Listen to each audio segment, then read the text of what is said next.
morning everyone. Today is Saturday. My name is Karen and I'm going to take you on a trip to Old Zuylen. Old Zuylen is a little village located near Utrecht, about 30 minutes away from Amsterdam and Schiphol airport by car, and I'm going to visit Slot Zuylen. Slot is the Dutch word for castle, and the difference between a castle and a palace is that a castle is for a royal, a noble, or just a rich family, a place to live. And a palace is where you receive your dignitaries. It's to show off your wealth, to receive your heads of states, and is meant to work. A castle is where you live, so I'm going to a place where throughout the centuries several noble families lived till the 1950s, when it became a museum and is now open to the public. So it's time to go. I'm going to take you with me and show you all that Slot Zuylen has to offer. And there is the train coming. From where I live, there only go local trains to Utrecht Central, so it's going to take a few minutes to get there. But I don't have a license, I don't have a car, so the trains and buses and other public transportation is what I have to deal with. But in the Netherlands it's really fine, we have really good connections to everywhere. So there's the train, let's get on.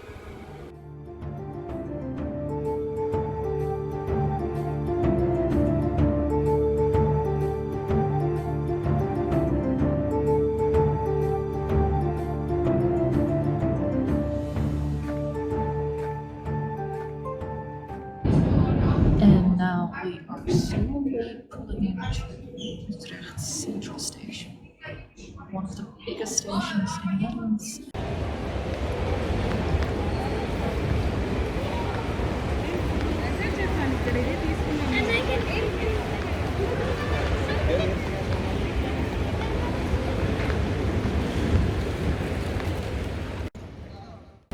And when you get to Central Station, you can either take bus 12 or bus 120 to Maarsen, which has a stop in Zuylen. Yes, there it is again, platform C9.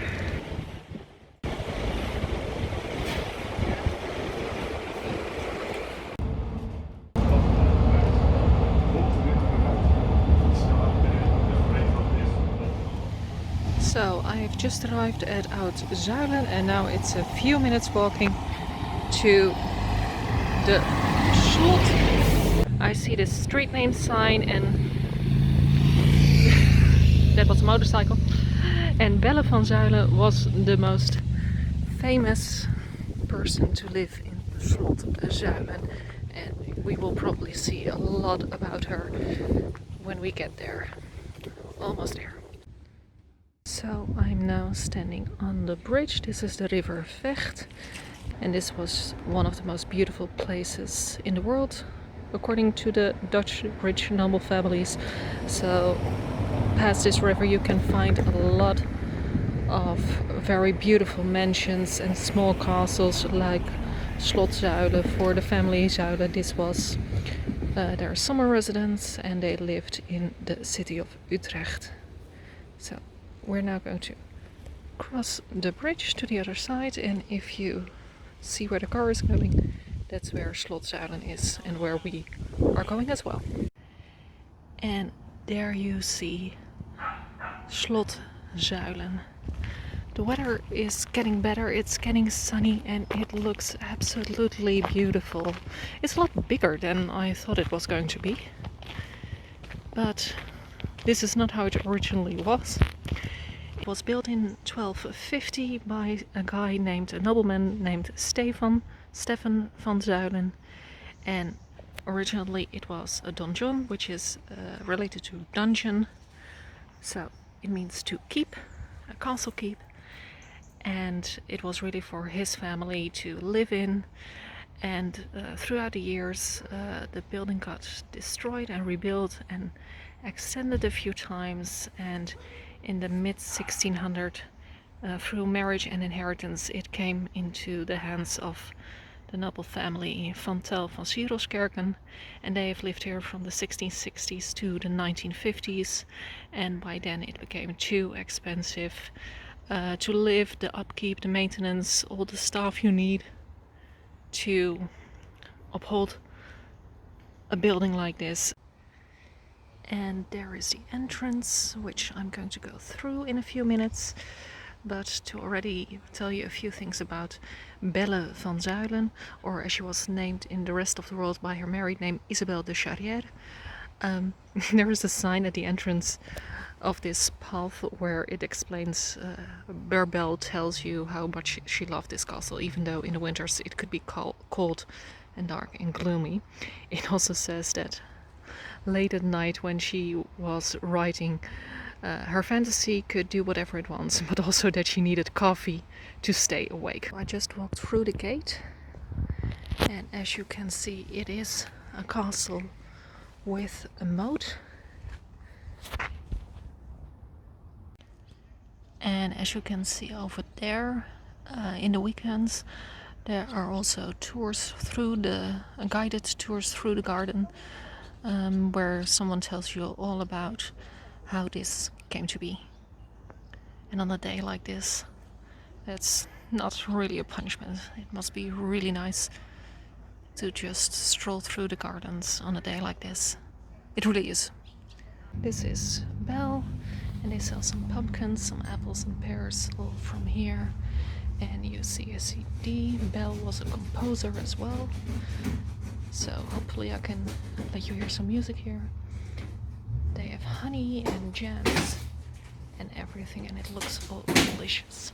I'm a little too early for my time slot. My time slot is at 1 o'clock and it's now 12:30. So I'm going to go walk through the gardens. And the lady at the entrance just told me that on my left, where I will start, is what was built in 1840. It's a garden in English style, with all kinds of small paths and everything, and they wanted to do the entire garden in this style, but by then the money ran out. So on the left is the new part, where what they had intended, and on the right it's in Baroque style, where the people who lived before the family van Zuylen, how they had intended the gardens to be. So let's go to the left.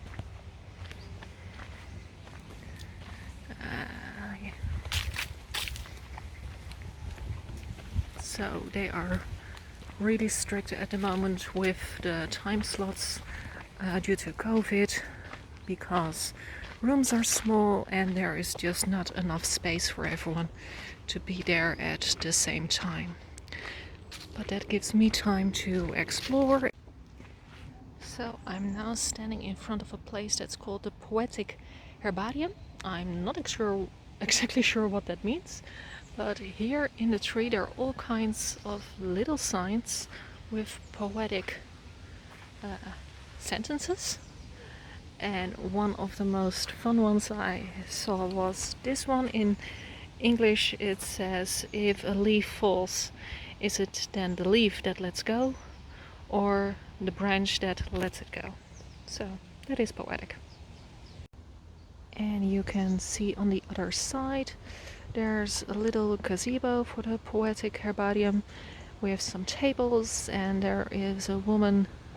I'm not exactly sure what she's doing, but it seems that there are some posters or silhouettes of Belle and the others that lived here. Or maybe they are from guests. That could also be. But it looks really nice. A real little nook in the corner, a secluded way to retreat. So let's see what else we can find on this little tour. Left or right? I think I will go left. There's a little bench over there. So let me tell you a little bit more about the most famous person who once lived here.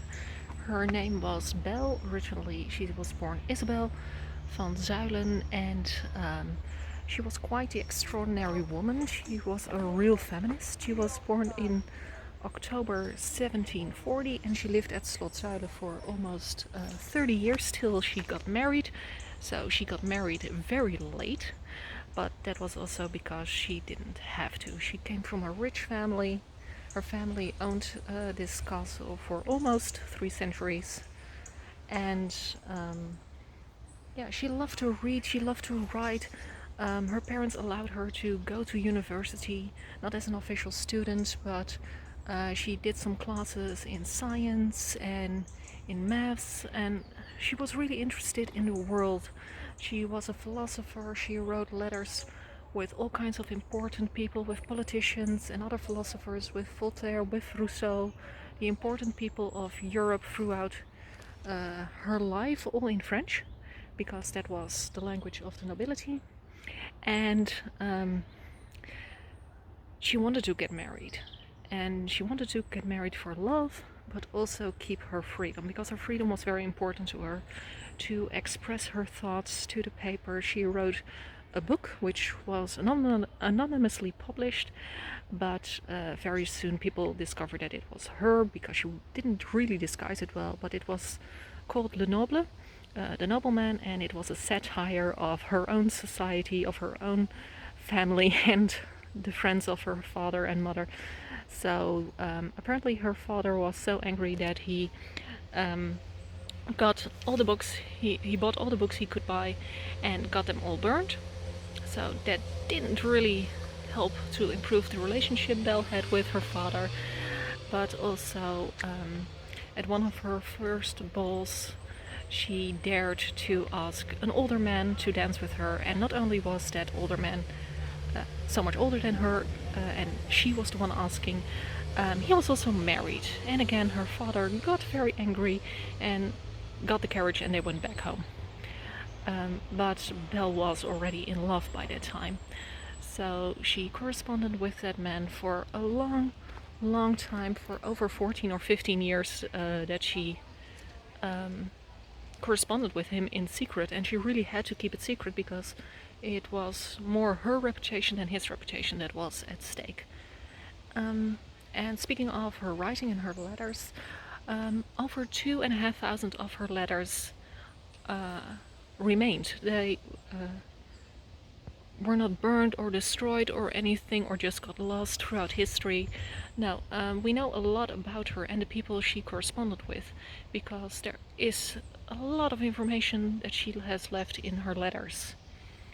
As I said, she wanted to get married for love.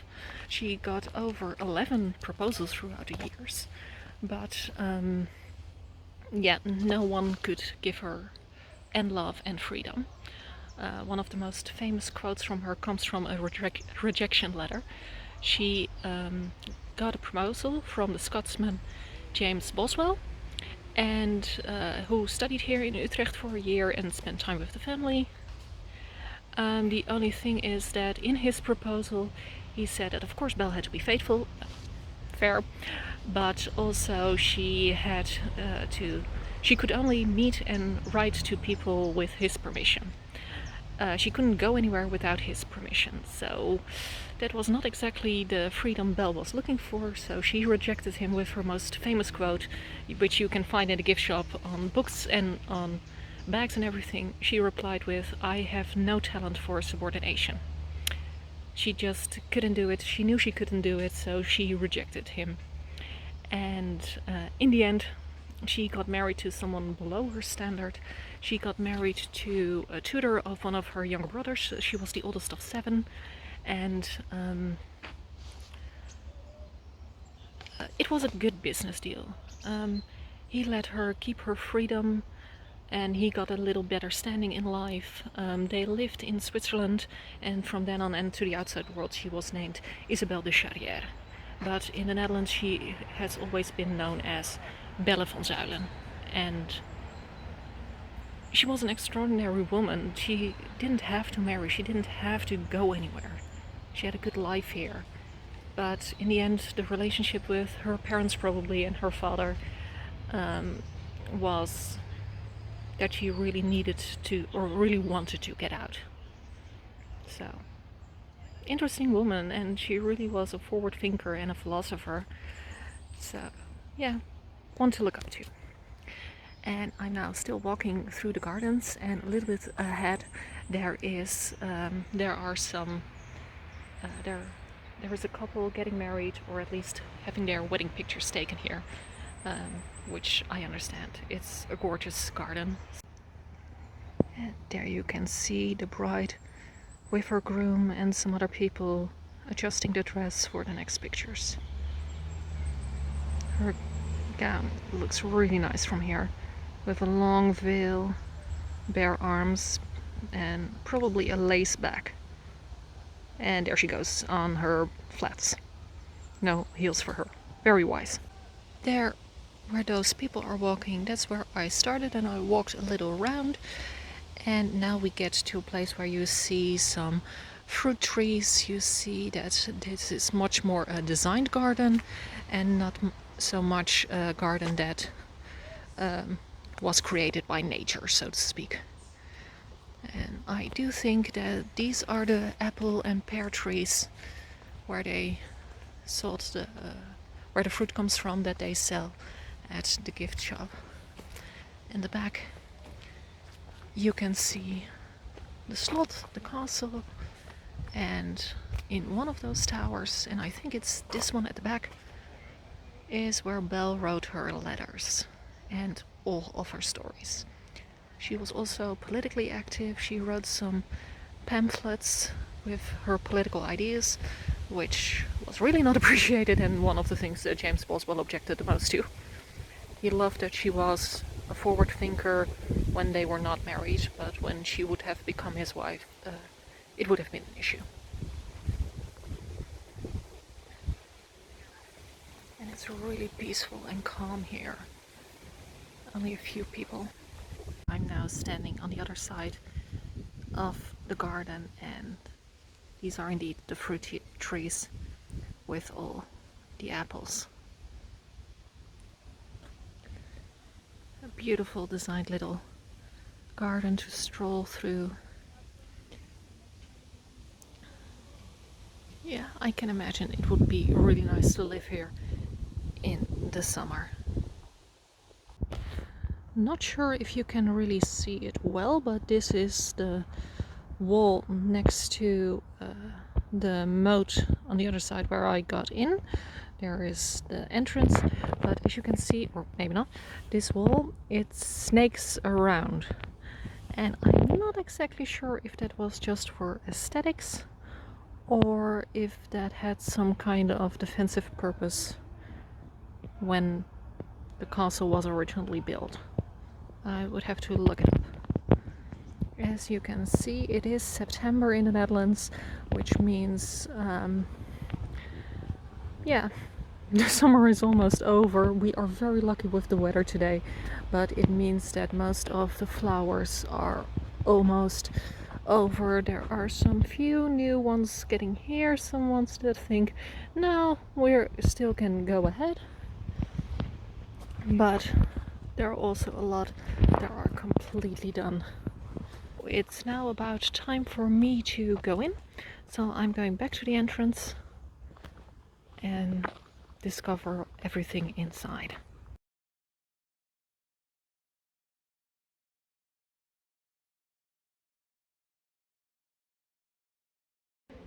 And we're starting now, but I wanted to start here. As you can see, a lot of original Delft blue tiles. All originals. And really funny. And as we enter, we get into a portrait gallery with some antlers and a huge clock. This is on the other side, and I will get there later, but I think this is the one who bought it, got it in the 1650s, 1660s, originally Diederik, I think it is. So this was originally called the Blue Room because there were blue curtains and blue fabric on the walls and everything. And this was used as their salon for the last family van Zuylen. And that's me. And here they drank tea and played games. Really pretty.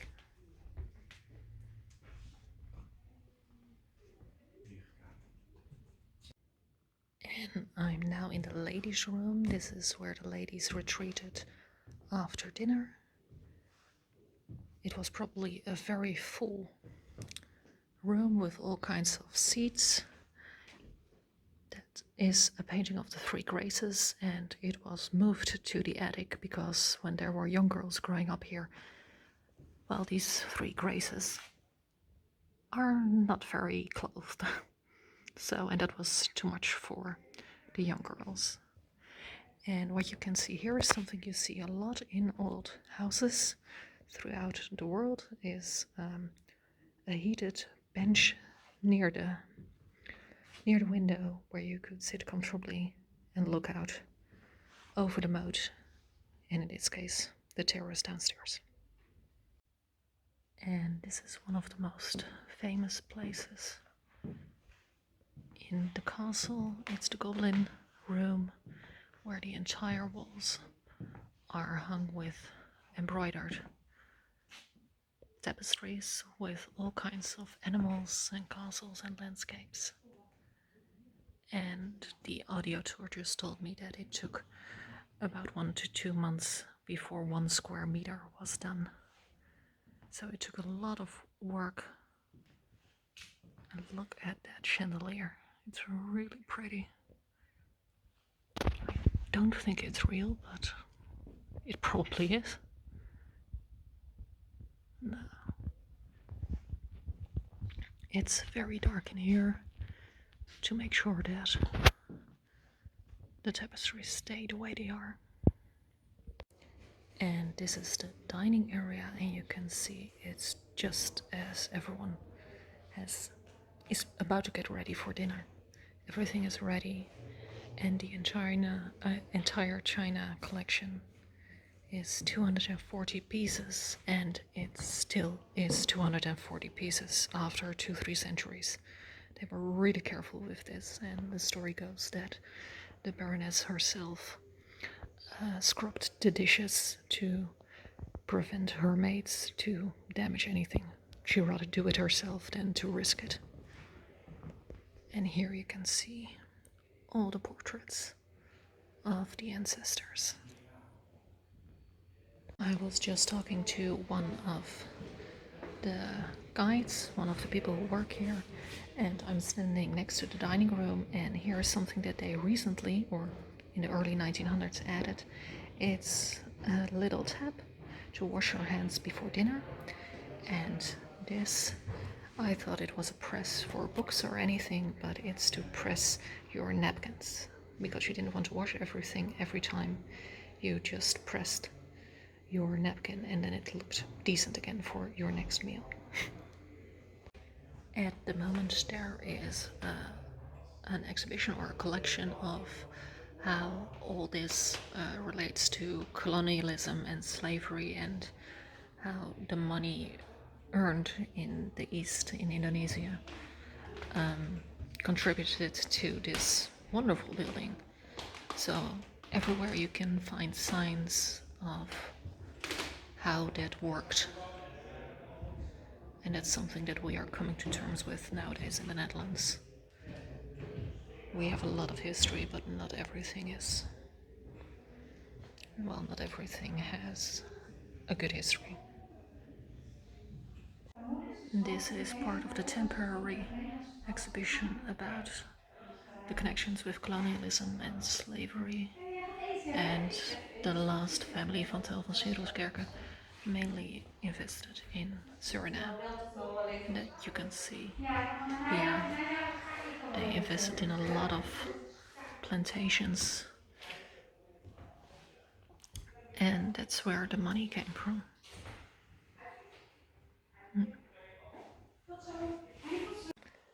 So we are here in the guest room, and I just heard something really funny on the audio tour. This is one big bed, but when there was a couple in there, you can see it here. They could split the bed in two, so that, like any decent couple, you could spend the night apart.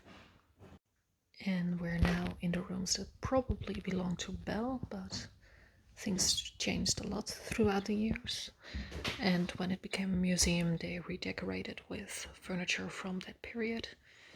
And this embroidery piece is probably really done by Belle, where she practiced her embroidery. And if you can see it there. Oh no, 17 something, so it was made in the 1700s with her initials, I for Isabella and T for Tell. And this is how young ladies practiced their embroidery. That's Belle in her most famous portrait. There we have the moat and where we came in. A very, very comfortable bed. Oh. And there's another portrait here when she was a bit younger.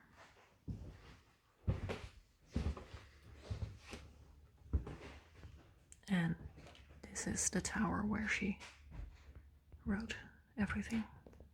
I'm now in one of the newer rooms. This was originally not part of the castle, but here you can see how incredibly thick those outer walls have been. So that's 30-40 centimeters at least. And this is the gentleman's room. It's called the stone room, and it's completely different than the rest of the building. This is where gentlemen retreated after dinner for cigars and games and a lot of stories about hunting and everything. It's very beautiful, but it does smell a bit here. I'm back at where I started. I'm now walking through the gardens again. I took about an hour and a half to visit the castle, and it's really pretty. It's really well kept. The audio tour unfortunately is only in Dutch, but there is a guide in English available at the entrance. And I'm just surprised how detailed everything is, and they really took good care of everything they have, and they have some interesting stories.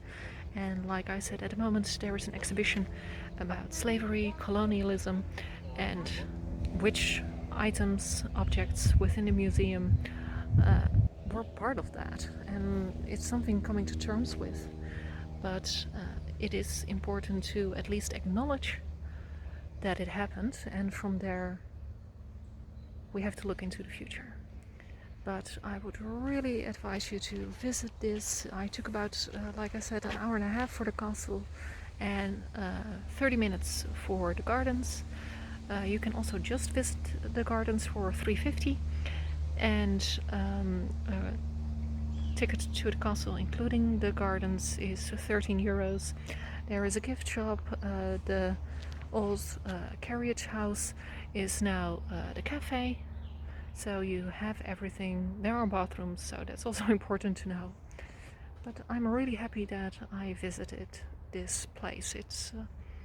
It was a good place to visit with a lot of history and a lot of good information about the family and how life was here. One thing I forgot to mention is the staff is really friendly, and in each room there are guides who are very willing to tell you everything they know about the castle, about the family, about the history, and that really makes it come to life.